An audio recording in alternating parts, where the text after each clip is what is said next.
Vous vous êtes certainement déjà posé la question ou alors on se la pose à votre place.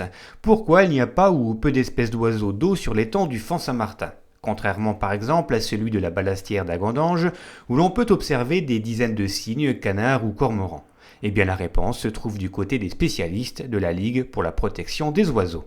Alors il y a essentiellement deux raisons à ça. C'est que déjà il est trop petit. C'est un étang qui fait même pas le quart dessus de la Ballastière. Il y a beaucoup d'espèces d'oiseaux qui préfèrent des grands plans d'eau parce qu'ils se sentent beaucoup plus en sécurité. La deuxième raison, c'est qu'il est très encaissé, hein. Il y a de la forêt un peu de partout. Donc des gros oiseaux comme des cygnes, il leur faut une grande surface pour décoller parce qu'ils courent sur l'eau. Là, ils sont embêtés, quoi. L'histoire aurait pu s'arrêter là, et donc notre reportage aussi, mais c'était sans compter sur l'idée de la LPO. Si l'étang est trop petit, pourquoi ne pas l'agrandir tout simplement? Rien que ça. Agrandir l'étang de quelques mètres pour quelques signes supplémentaires, voilà une idée plutôt surprenante, voire carrément surréaliste.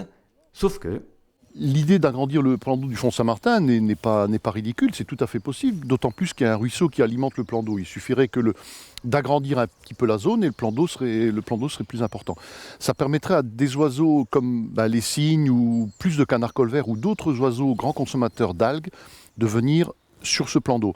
Parce que on a déjà constaté, surtout en été, une eutrophisation du plan d'eau, c'est-à-dire il y a un manque d'oxygène parce que le plan d'eau est trop petit, et automatiquement, il y a une prolifération d'algues. Donc en augmentant le nombre d'oiseaux présents sur le plan d'eau, ces oiseaux mangeraient des algues et la pollution baisserait beaucoup.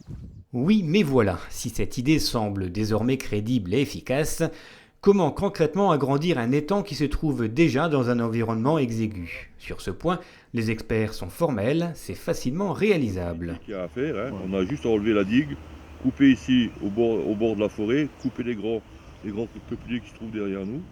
Voilà. Nous avons donc été mandatés par la Ligue pour la protection des oiseaux afin d'augmenter la capacité du planteau du Font Saint-Martin.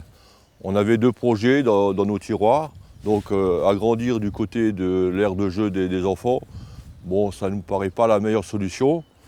Le meilleur projet pour nous, ce serait d'agrandir du côté de la digue, détruire la digue, couper les arbres, agrandir un peu partout pour avoir vraiment un plan d'eau de grande quantité, afin de, comme disait M. Schneider, d'avoir une meilleure possibilité d'avoir des oiseaux d'eau de qualité comme les cygnes, les grèbes, voire des cormorans. L'avantage aussi donc de couper les arbres ici, d'agrandir un peu du côté de la forêt, c'est que les oiseaux pourraient largement, lors des migrations, apercevoir le plan d'eau et pouvoir atterrir en toute sécurité.